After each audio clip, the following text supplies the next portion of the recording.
Tandem TV, bonsoir. Je suis très heureuse de vous retrouver ce soir pour un nouvel opus de notre émission Lecture Coup de cœur. Et à mes côtés, bien sûr, Isabelle. Bonsoir Isabelle. Salut Aurore. Alors ce soir, Isabelle, nous avons le plaisir de recevoir Madame Laure Manel, qui a déjà écrit 8 livres et qui va bientôt faire paraître son 9e livre. Bonsoir Laure. Bonsoir Aurore, bonsoir Isabelle. Bonsoir. Alors Laure, merci beaucoup d'avoir répondu tout de suite présente à notre invitation et de nous faire le plaisir de présenter à nos téléspectateurs ou de représenter, pour ceux qui vous connaissent déjà, l'ensemble, enfin quelques-uns de vos livres. Alors tout d'abord Laure, dites-nous, on voudrait savoir un petit peu qui vous êtes, d'où vous êtes et puis surtout comment vous êtes devenu écrivain à plein temps. Racontez-nous. Alors, déjà, je vis dans le Maine-et-Loire, entre Angers et Tours, dans la campagne. Et en fait, j'ai toujours aimé écrire. Hein. J'écrivais déjà quand j'étais petite des petits textes, des débuts de romans, des choses comme ça, des poésies aussi. Donc, ça a toujours été un genre de loisir, un loisir d'enfant d'abord. Et disons qu'à 10 ans, j'avais déjà dit à ma mère que je voulais être écrivain. Voilà. Elle m'avait dit, c'est pas un métier. Donc, effectivement, il a bien fallu que je pense à faire autre chose. Et j'ai choisi la vocation de l'enseignement. C'est une vocation. Pardon? C'est une vocation. Oui, c'était une vocation. Et donc voilà, je fais des études littéraires, un bac littéraire, une licence de lettres modernes. Et puis, je suis donc devenue enseignante dans le premier degré, directrice d'école. Et pendant une quinzaine d'années, je n'ai pas du tout écrit. Et puis, c'est revenu bizarrement, on va dire, au hasard plus ou moins d'une rencontre, en fait. Et j'ai repris mon loisir d'enfance là où je l'avais laissé. Et voilà, alors j'ai participé à des ateliers d'écriture, des concours de nouvelles. J'ai suivi une formation d'écriture de scénario. Et voilà, j'ai touché à différentes choses. Je suis même devenue écrivain public pendant un petit moment. C'est quoi écrivain public? Écrivain public, c'est quand on écrit pour les autres, en fait. Par exemple, des discours ou des biographies, des lettres. Voilà. Et dans le cadre de cette activité, j'ai pas mal croisé des manuscrits parce que j'ai fait de l'évaluation de manuscrits pour des maisons d'édition et de la correction de manuscrits. Et à force justement d'en voir passer, je me suis dit, mais en fait, moi, j'ai envie d'écrire des romans aussi. J'ai envie d'écrire de la fiction. Et petit à petit, j'ai laissé cette activité d'écrivain public et j'ai préféré écrire pour moi. Et plus Vos pour les histoires. autres. Voilà. Et donc, j'ai publié d'abord un premier roman en auto-édition qui s'appelle Histoire d'A, que j'ai donc écrit à l'été 2014. Je l'ai publié en juin 2015 sur la plateforme Kindle. Et puis ensuite, j'ai écrit L'embarras du choix, qui est sorti quelques mois plus tard. Et ensuite, enfin, La délicatesse du homard. Donc, c'était mon 3e roman auto-édité. Et lui, il a changé ma vie parce que voilà, ça a été un grand bouleversement. Il est très, très bien placé dans le classement Kindle et du coup, il a attiré plusieurs éditeurs. Et c'est comme ça que je suis arrivée à l'écriture, on va dire, d'un point de vue un peu plus professionnel, même si dans un premier temps, évidemment, j'étais toujours enseignante. C'est seulement il y a 3 ans et demi que j'ai dit au revoir à l'éducation nationale et donc ça fait 3 ans et demi que je me consacre vraiment à l'écriture. Eh bien, pour notre plus grand bonheur. Alors, Laure, comme vous venez de l'évoquer, on ne peut pas ne pas conseiller ce livre, hein, La délicatesse du homard, qui paraît en 2016 et à qui vous devez votre consécration en tant qu'écrivain. Alors, on va raconter un peu l'histoire. Hein. C'est l'histoire de François, un homme un peu bourru et assez solitaire, qui tient un centre équestre en Bretagne et qui va découvrir une femme échouée sur la plage, Elsa, dont on ignore tout. Et donc, contre toute logique actuelle, hein, ce n'est pas ni un serial killer, ni une sorte de police. Enfin voilà, François va la ramasser et va l'emmener chez lui pour l'aider à aller mieux. Alors, Elsa, tout ce qu'on sait, c'est qu'elle cache un passé, qu'elle fuit. Et donc, on sent qu'elle est fragile, abîmée. Et au fil des pages, eh bien, vous nous livrez peu à peu leurs secrets, avec beaucoup de finesse et de justesse. Alors évidemment, on s'attache énormément aux personnages, à la façon dont chacun va doucement se délivrer. Et puis, et au fur et à mesure, ils vont baisser la garde pour aller mieux. Alors, ils vont se faire confiance, ils vont se rendre compte finalement qu'ils vont avoir besoin l'un de l'autre alors que chacun cherchait la solitude au départ. Alors, Laure, comment vous vient cette histoire? Parce que c'est vrai, c'est toujours intriguant. Hein. On aime bien savoir comment ça arrive, les histoires. Qu'est-ce qui vous a inspiré pour ce livre? Est-ce que c'est le thème ou les personnages eux-mêmes? Oui, c'est surtout le thème principal qui me tentait beaucoup. En fait, je suis tombée un jour sur une émission ou un reportage, je ne me souviens plus d'ailleurs, euh, sur les gens qui choisissent de disparaître, sur les disparitions volontaires. Et en fait, il y a plein de gens chaque année qui font ce choix. Donc, ça paraît assez fou. Ils partent comme ça du jour au lendemain, ils abandonnent leur famille, leur vie et tout. Ouais. Et voilà, j'ai fait quelques recherches et puis voilà, je me suis dit que mon héroïne, elle avait fait ce choix et j'ai construit une histoire qui pouvait expliquer pourquoi elle avait fait ce choix, parce que c'est quand même un choix assez extrême. Donc voilà, il fallait qu'elle ait un passé assez douloureux, évidemment, très douloureux et suffisamment douloureux pour qu'elle n'ait pas du tout envie de retourner là où elle vivait avant. Donc voilà. Et puis, euh, cette histoire que j'avais en moi aussi, il y a eu une espèce de, comment dire, d'évidence quand j'étais en train de me promener sur une plage du Finistère Nord en décembre 2016. Voilà, il faisait froid, il y avait du vent et c'était très sauvage. Et j'ai vu un cavalier sur la dune, voilà, qui passait. C'était Et ça François. fait tilt un petit peu. Je me suis dit, mais voilà, mon héroïne, elle va se retrouver ici sur cette plage. Et puis voilà, il y a eu l'idée du centre équestre qui est venue automatiquement. Puis j'ai brodé mon histoire à partir de tout ça. Extraordinaire. Super intéressant en tout cas de savoir toujours quelle est l'étincelle. Laure, les deux livres dont on voulait absolument aussi parler, ce sont La mélancolie du kangourou et Le sourire des fées. On va expliquer pourquoi on voulait en parler en même temps. Alors d'abord, La mélancolie du kangourou, c'est l'histoire donc de Antoine qui va voir sa vie basculer un matin de septembre quand il va devenir père et veuf à quelques secondes d'intervalle, et comment il va affronter ou pas son chagrin et ses responsabilités. Alors, dans ce livre, il est question des épreuves de la vie, évidemment, hein, celles que tout le monde rencontre, tôt ou tard, malheureusement, à un moment donné. Ça arrive très souvent autour de nous. Aussi de deuil, beaucoup. Mais j'ai trouvé aussi il y a beaucoup de courage dans ce livre et beaucoup d'amour, et toutes ces sortes. L'amour paternel, l'amour maternel aussi, d'ailleurs toute génération confondue. Et du coup, je me demandais quel était le message principal dont vous vouliez absolument parler dans ce livre. Est-ce qu'il s'agissait de l'importance de la vie par-dessus tout, de la paternité, la maternité même quand elle n'est pas biologique? Qu'est-ce qui était important pour vous dans ce livre? En fait, avant de penser au message que je pouvais éventuellement transmettre, c'était vraiment l'idée de départ qui m'intéressait. En fait, c'est voilà la femme qui décède au moment où elle donne naissance à son enfant. C'est arrivé à ma grand-mère maternelle, donc ça aurait presque pu m'arriver à moi. Et donc, c'est vraiment le point de départ pour moi.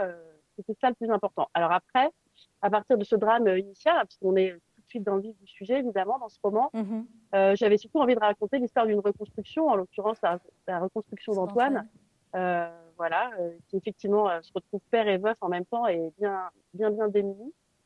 Voilà. Et puis aussi cette rencontre avec Rose qui va l'aider dans son rôle de père et aussi qui va lui faire voir la vie aussi d'une autre manière. Et c'est ça aussi le message que j'avais envie de transmettre. Du coup, c'est eh bien les petits bonheurs de la vie. Elle a un regard très contemplatif sur les choses. Rose, elle a une espèce de Oui, simplicité. elle est, Et c'est un peu un rayon de soleil. Enfin voilà. complètement. Et donc et je trouve que c'est important justement surtout quand on n'a rien à se raccrocher. Eh bien, voilà, Antoine, petit à petit, il va un petit peu changer de vision aussi à son contact et puis elle va l'aider à se relever tout simplement. Et je crois fort en les rencontres importantes dans la vie. Voilà, je pense qu'il y a des rencontres qui sont déterminantes dans la vie, pas forcément des rencontres amoureuses d'ailleurs.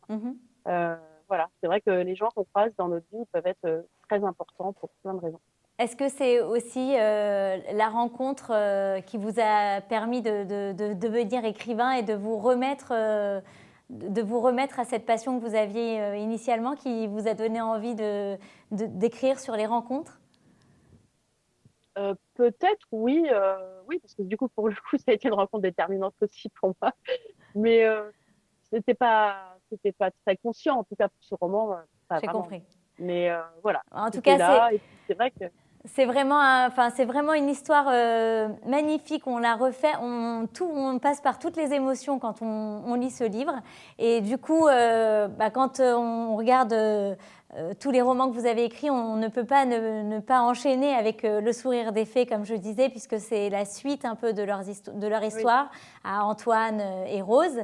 Et bon, c'est un roman un peu plus sombre, j'ai trouvé, où il y a des thèmes qui mm, sont beaucoup plus difficiles, qui sont évoqués, comme la maladie, le droit à l'euthanasie aussi. Mais oui, par-dessus tout, effectivement, la luminosité, je dirais, de Rose fait que on referme tout de même le livre avec beaucoup d'espoir, de joie. On n'est pas triste. Et, et voilà, je trouve que dans vos romans, il y a beaucoup de ça, voir le verre pardon, à moitié plein. C'est une philosophie de vie chez vous, d'être toujours oui, positif. complètement. Oui, complètement. C'est vrai que comme tout le monde, j'ai traversé quelques épreuves et puis finalement, je me suis rendu compte que dans plein d'événements négatifs ou plein de petites choses négatives de la vie ou même des petites contrariétés, enfin on en a tous, hein, des soucis, tout ça, il y a toujours moyen de trouver un avantage ou quelque chose qui va bien. Tout à fait. Et donc, je pense qu'il vaut mieux se tourner du côté du positif. Et oui, je suis plutôt du genre optimiste et du genre à voir le verre à moitié plein. Je trouve que c'est important parce que sinon, bah oui, la vie, c'est pas que des grandes joies et voilà, faut pas se laisser trop aller dans le malheur non plus. En hébreu, il y a une phrase comme ça qu'on dit pour vraiment symboliser cette façon de voir les choses. On dit Akol letova, tout est pour le bon, et quel que soit l'événement qui nous arrive. Donc Mm. ça m'a fait vraiment penser à, quand on lit vos livres, ça fait vraiment penser à cette philosophie-là. D'accord. Bah, merci beaucoup. Je ne sais pas. Laure, moi je vais vous parler maintenant d'un autre roman que vraiment j'ai apprécié énormément. C'est le livre qui est paru donc en 2019, c'est le L'ivresse des libellules. Donc vraiment, ce livre, c'est une histoire qui parle à tout le monde. Hein. Voilà, c'est l'histoire d'une bande de copains qui partent dans une superbe villa en Ardèche. Alors c'est 4 couples qui se retrouvent voilà, dans cette maison. Et cette année-là, ils ont décidé de partir seuls et sans les enfants. Ils arrivent avec leurs valises, évidemment, de routine, de doutes, de secrets, de problèmes. Alors, comme ceux qu'on rencontre, hein, tous les couples rencontrent, même les couples qui paraissent les plus parfaits. Alors, Exactement. voilà.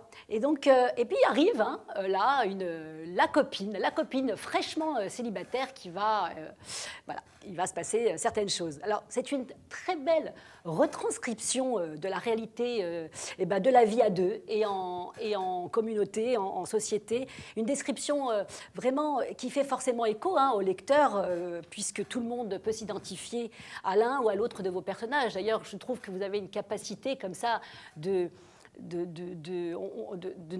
faire des portraits comme ça de chacun des caractères qui est assez exceptionnel, j'ai trouvé. Et donc, au-delà de leur histoire, et en particulier ce prof d'histoire qui est passionné d'insectes, on ne peut pas lire vos livres sans se demander l'influence qu'a les animaux sur le choix de vos titres. Parce que d'où cela vous est venu, le homard, le kangourou, les libellules. Alors, c'est quand même pas courant. Donc, expliquez-nous comment c'est venu tout ça. Oui, alors c'est venu, disons que La délicatesse du homard, comme je le disais tout à l'heure, c'est un roman que j'ai auto-édité, donc j'avais trouvé le titre toute seule. Et le homard fait référence à mon héros, François, qui est assez dur en apparence. Mhm. Et puis finalement, quand on gratte un peu et qu'on arrive à entrouvrir un petit peu la carapace, on découvre qu'il est plutôt plus délicat en tout cas qu'il y paraît. Donc voilà, c'était une évidence pour moi. Et puis je trouvais que ça implantait le roman en Bretagne. Enfin voilà, c'était c'était une évidence. Et donc après, quand j'ai été publiée aux éditions Michel Lafon, ils ont souhaité qu'on continue un petit peu pour que les lecteurs m'identifient plus facilement, voilà, sur les animaux entre Eh guillemets. ben, Donc on s'en est tenu à 3 romans et de la même façon en fait que pour François, le kangourou, c'est Antoine évidemment. Il se Mhm. retrouve Avec comme un papa un kangourou bébé. sans poche Mhm. à devoir s'occuper de son petit bébé, donc justement totalement démuni. Et puis voilà, les libellules, c'est la bande de filles ouais, la bande de de mon filles, c'est ça. roman. papillonne, qui Ouais, voilà, exceptionnel. autour de la piscine, Ouais, tout exactement. simplement. Mais Ah c'est ouais. vrai que c'est particulier quand même et qu'on se dit, enfin, d'ailleurs, quand vous aviez lancé sur Instagram un petit quiz sur le titre de votre dernier livre, il y a eu beaucoup de propositions avec des noms d'animaux. Parce qu'on Oui, se disait, c'est sûr qu'il y a un animal dans l'histoire. Alors Laure, oui, enfin, oui, oui, j'ai dis-toi. quand même fait d'autres romans Oui, entre-temps où oui, il n'y avait oui, pas bien d'animaux, sûr, donc bien sûr, bien sûr. Bah, d'ailleurs, on va en parler. On va parler donc de votre avant-dernier roman, Le Craquant de la Nougatine, qui est paru l'année dernière, donc. Rien à voir avec les animaux, hein, puisque là, on parle de cuisine, de gourmandise. Une autre très, très jolie histoire d'amour où on va découvrir Romain, qui est un chef d'un restaurant bistronomique, moitié bistrot, moitié gastro. J'ai adoré ce terme. Et Alba. Alors, donc, leur rencontre, leur histoire, etc. Mais pas que, puisque il y a une histoire en toile de fond qu'on va découvrir au fur et à mesure des pages, avec des sujets sérieux, sous-jacents, qui sont aussi magnifiquement bien abordés. Et je voulais revenir sur ce livre avec le style que vous aviez adopté, où on balance d'un personnage à l'autre, avec parfois la même scène pardon, qui est décrite soit par Romain, soit par Alba.